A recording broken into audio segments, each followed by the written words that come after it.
What would you do if someone followed you deep into the desert or stared at you through the darkness while whispering that you were meant to be theirs? These stories aren't fiction. They happen to real people, and they could happen to anyone. From shadowy figures in the woods to deranged stalkers breaking into workplaces, these are 5 chilling true stories that prove some of the scariest encounters happen in the most ordinary places. Stay alert and trust your instincts, because sometimes that gut feeling is the only thing standing between you and real danger.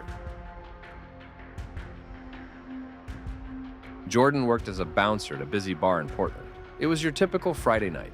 Loud music, long lines, and too many drinks being passed around. Around midnight, things got rowdy. One guy had to be removed after getting handsy with a woman. Jordan escorted him out just like he'd done a dozen times before. But this guy was different.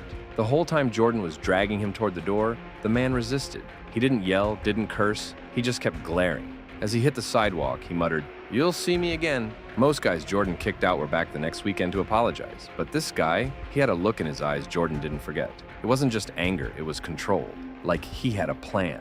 Jordan watched from the entrance as the man walked off into the night, shoulders tense, fists clenched. He mentioned it to his coworker, Darnell, who brushed it off with a laugh. "Some people just don't know how to take a loss," he said. But Jordan couldn't shake the feeling. Hours later, as the bar closed down, Jordan and Darnell stepped out the back exit and into the alley. They walked together for a while before splitting off. Jordan to his car, Darnell down the alley toward his apartment. The next night, Jordan got a call. Darnell had been stabbed to death in that very same alley. Jordan immediately told police about the man from the bar, but no one could track him down. There were no cameras, no witnesses, no leads. Jordan kept working at the bar for 2 more years. That man never returned. But Jordan always believed, deep down, that Darnell had been followed that night, and that the man who promised he'd be back had kept his word. Even now, years later, Jordan finds himself checking over his shoulder. That man's face still shows up in his nightmares, and he wonders what would have happened if he had taken the other route that night instead of Darnell. Nina and her friend Amy were road tripping through New Mexico. They'd taken a detour off the main highway, wanting to explore some of the forgotten desert routes just south of Mountain Air. The 2-lane road they were on was completely deserted. No traffic, no houses, just empty rock and sand stretching for miles. They spotted a white pickup truck ahead, going the same direction. But as they approached, the truck suddenly stopped. It turned sideways across the road, blocking both lanes. Something was off. When they got within half a mile, the truck moved. It pulled over to the opposite side of the road, still facing forward. As they passed, they noticed the driver, a middle-aged man alone, staring at them. He was speaking into a walkie-talkie. Seconds later, the truck pulled out and started following them. It never got too close, just within a car length, then it would fall back, then speed up again. Then, up ahead, they spotted another pickup truck, this one old and rusted.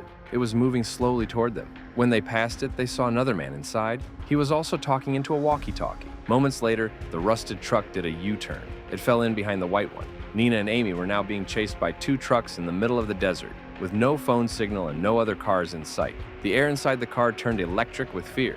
Amy clutched the steering wheel with white knuckles, her eyes flicking constantly to the rearview mirror. Nina was frantically scanning the map for anything. A side road, a town, anything that could get them out. The white truck tried pulling into the opposite lane, inching forward, trying to get in front of them. If it did, they'd be boxed in. But just then, fate intervened. A third vehicle, a blue pickup with a U.S. Park Service plate, pulled onto the road up ahead. The 2 trucks immediately U-turned and vanished into the desert. Nina and Amy made it to Mountain Air in silence. They never learned who those men were, but they knew one thing. If the park ranger hadn't shown up, they might have disappeared in the desert without a trace. Years later, they still avoid that part of the country. Sometimes, while driving late at night, Amy swears she sees that same white pickup in her rearview mirror. She always checks twice. When Clara met Matt on a dating app, he seemed sweet, attentive, and thoughtful. He even brought her a box of her favorite desserts on their first date, something she'd mentioned in passing weeks earlier. But soon, red flags started piling up. He always avoided Mondays, saying he couldn't talk about it.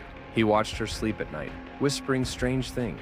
He kept a notebook filled with hundreds of questions about her, each numbered and ranked by importance. Hairbrushes she used went missing. She later found cigarette butts with her lipstick on them, in a box with strands of her hair. Eventually, Matt confessed he had a severe mental illness. Every Monday, he attended a court-mandated support group. Clara decided to end things. That's when things exploded. He screamed, threw objects, and bashed his head repeatedly with a metal teapot. Then, in a chilling moment of calm, he looked up and said, "If I ever had to kill someone, I'd cut them open and wear their insides." Clara locked herself in the bathroom and called his friend for help. Matt was committed again shortly after. But it didn't end there. He began sending her bizarre videos from the hospital, singing creepy songs, threatening suicide if she didn't return. He even sent photos of her backyard, describing the cherry tree near her window. For 5 years, Clara lived in fear. She changed numbers, changed routines. She even saw him twice in public, but managed to hide. Then, one day, she typed his name into Google. The obituary was there. Matt was gone. But the fear he left behind stayed with her, and every now and then, Clara still wakes up, feeling watched. Clara now warns everyone she meets about dating apps. No matter how charming someone seems, she says, never ignore your gut. She keeps a self-defense kit on her keychain and moved to a new city. But in her dreams, she still sees Matt's eyes watching her in the dark, and she wonders how many others got pulled in by someone just like him. Eric loved camping alone.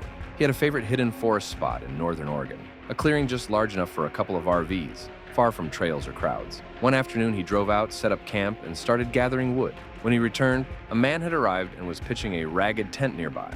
They exchanged nods. Eric didn't think much of it. The tent looked ancient, full of holes, barely functional.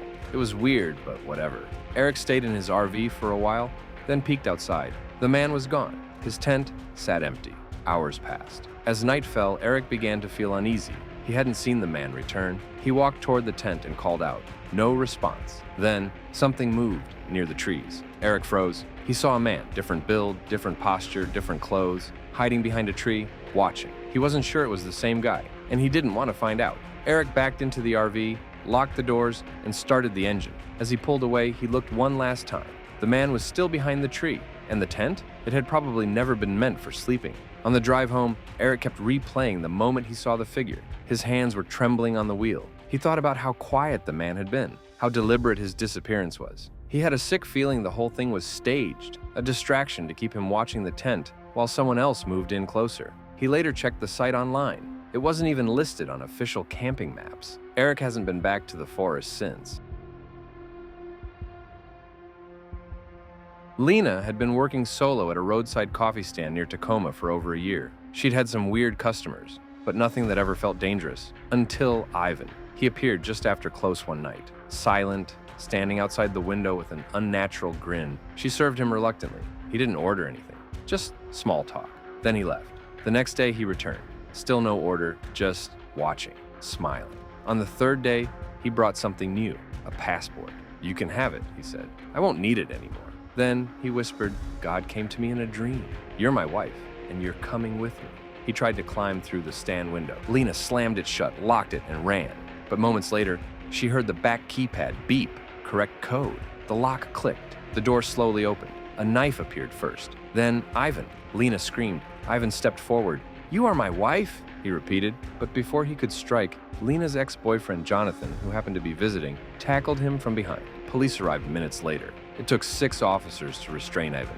The entire time, he screamed about destiny and marriage. Lena never worked alone again, and to this day, she doesn't know how he got the door code. She later learned Ivan had been fired from a local job just 2 weeks earlier. He had no family nearby, no friends. His social media was filled with religious rants and cryptic posts about fate and soulmates. Investigators believed he had been stalking Lena for over a month before making his move.